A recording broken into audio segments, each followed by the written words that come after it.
नफीसा को तो पता ही नहीं चला कि नदीम कब उसके पास आकर खड़ा हो गया था।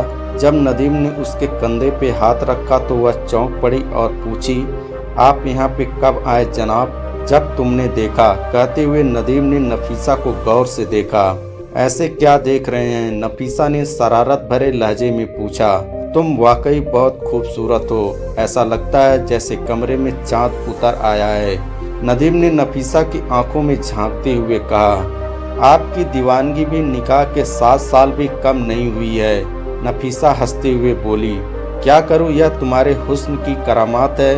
नदीम उसकी हंसी को गौर से देखे जा रहा था। बस बस, मेरी ज़्यादा तारीफ मत कीजिए, कहकर नफीसा उठकर जाने लगी तो नदीम ने उसका हाथ पकड़ लिया।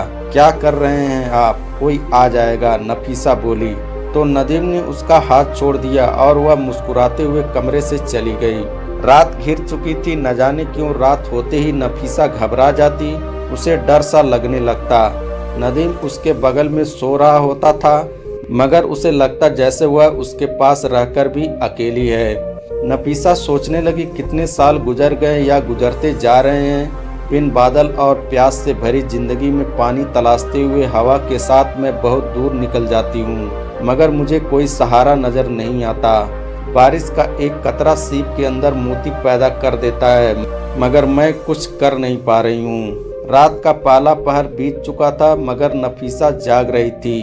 न जाने उसने ऐसे ही कितने रातें आंखों में काटी थी और दिन की तपती धूप में समय गुजारा था। नफीसा खुश रहने की भरसक कोशिश करती, लेकिन एक कसक थी जो उसे हमेशा तड़पाए रहती थी। शादी के 7 साल बीत चुके थे, पर वह अभी तक मां नहीं बन सकी थी।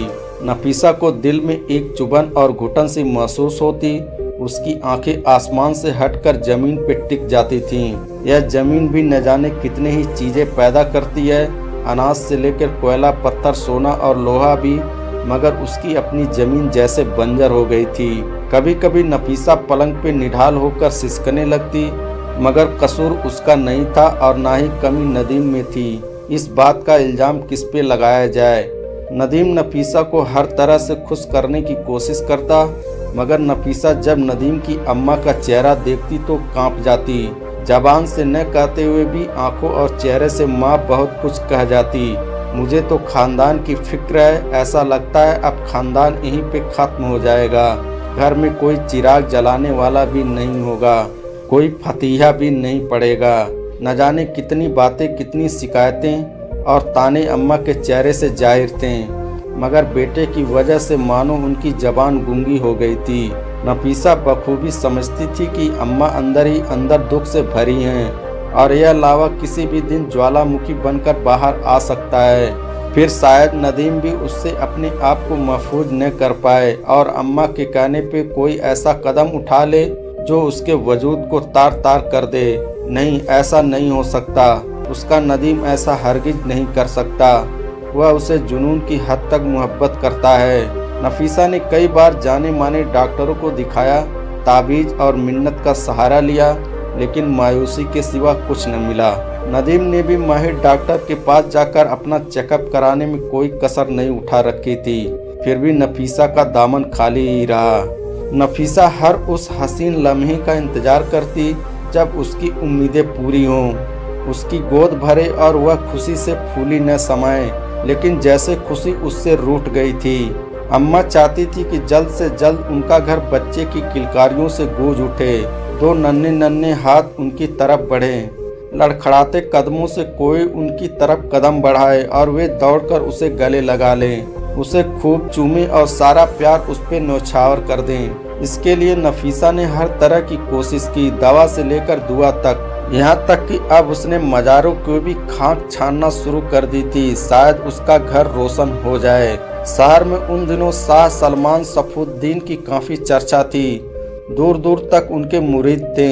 एक जमाने में नदीम की अम्मा भी उनकी मुरीद हो चुकी थीं। उस समय नदीम के पिता जिंदा थे, लेकिन फिर कभी उनके पास जाने का इत्तेफाक न हुआ था। आज अचानक माँ को उनकी याद आ गई और वे पीर साहब के पास पहुँच गईं। उन्होंने अपना परिचय दिया तो पीर साहब फौरन पहचान गए और खैरियत पूछी तो अम्मा रुआसी होकर बोली, मेरे बेटे का निकाह 7 साल हो गए हैं, लेकिन अब तक कोई औलाद नहीं हुई है। हालांकि डॉक्टर को बहुत दिखाया, फिर भी न जाने क्यों औलाद नहीं हो रही है। पीर साहब कुछ देर तो खामोश रहे, फिर बोले, ऐसा करो, तुम सोमवार को अपनी बहू को दोपहर में मेरे पास लेकर आओ, मैं देखता हूँ, शायद परेशानी का कोई हल निकल जाए। घर लौटते ही अम्मा ने बेटा बहू दोनों को सारी बातें बताई। नदीम ने हामी भर दी ताकि अम्मा को इत्मीनान हो जाए। नफीसा ने पीर साहब की इतनी तारीफ सुनी कि वह भी उनकी इज्जत करने लगी। सोमवार को अम्मा जब नफीसा को लेकर घर से निकली तब तक नदीम दफ्तर जा चुका था। जब अम्मा नफीसा को लेकर पीर साहब के पास पहुंची, उस समय वहां उनका कोई चेला मौजूद नहीं था। दोनों ने जाकर पीर साहब को सलाम किया। पीर साहब ने आंखें खोलकर दोनों को देखा। उनकी निगाहें नफीसा पे टिक गईं। कुछ देर तक पीर साहब नफीसा को गौर से देखते रहे, फिर दुआ की और एक कागज और कलम संभाली।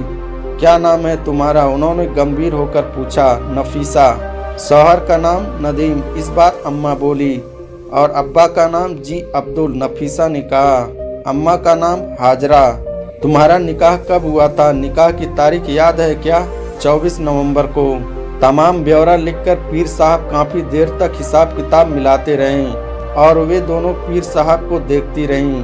कुछ सोचकर पीर साहब ने अम्मा से पूछा, अगर तुम्हें कोई एतराज ना हो तो मैं अकेले में इससे कुछ और पूछना चाहता हूँ।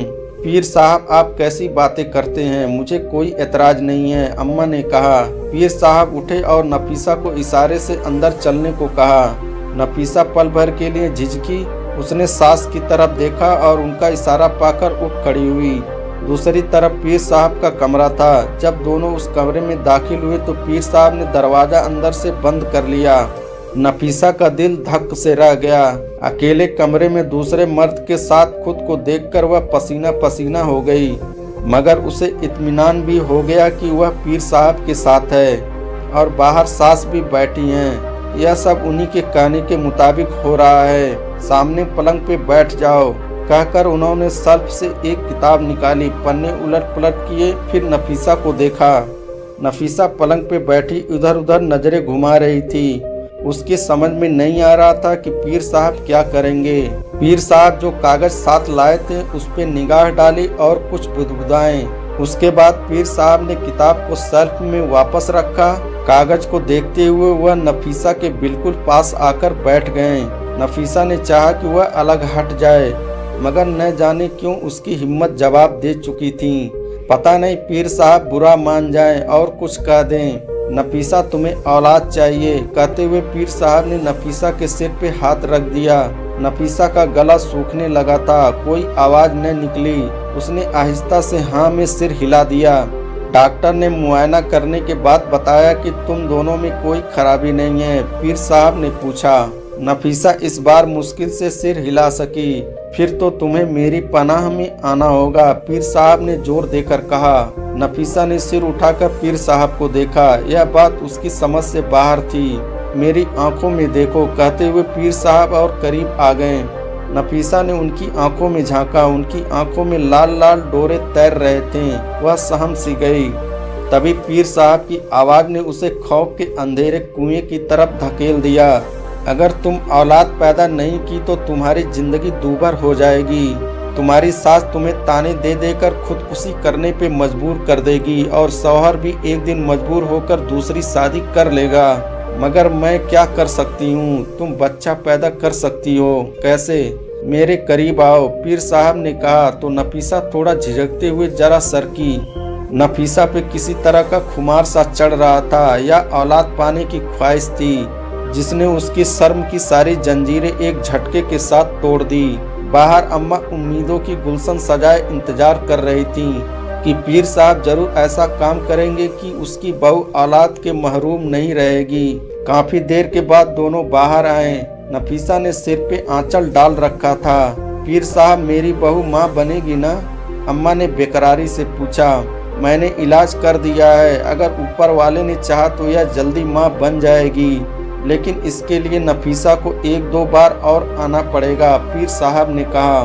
क्यों नहीं, आप कहेंगे तो जरूर आएगी। अगर यह माँ बन गई तो हमेशा आपकी शुक्रगुजार रहूंगी, अम्मा ने खुश होते हुए कहा। पीर साहब अम्मा की बात अनसुनी करके नफीसा से बोले, नफीसा मैंने जैसा तुमसे कहा है वैसा ही करना, अगर कोई परेशानी हो तो फिर चली आना, मेरा दिल कहता है कि तुम माँ जरूर बनोगी। नफीसा ने सिर उठाकर कुछ देर तक पीर साहब को देखा और दोबारा सिर झुका लिया। पीर साहब के आश्वासन के बाद अम्मा बेहद खुश थीं। वे नफीसा को लेकर घर की तरफ चल पड़ी। घर की दहलीज पे कदम रखते ही नफीसा की आंखों से आंसुओं की मोटी मोटी बूंदें छलक पड़ी, जिन्हें जल्दी से उसने अपने आंचल में छिपा लिया। पता नहीं ये आंसू औलाद पाने की खुशी के थे या किसी और के। दोस्तों, आपको ये कहानी कैसी लगी कमेंट बॉक्स में ज़रूर लिखना। दोस्तों, अगर आप चैनल पर नए हो तो चैनल को सब्सक्राइब करें, वीडियो को लाइक करें, अपने दोस्तों में शेयर करें। फिर मिलेंगे ऐसे लेटेस्ट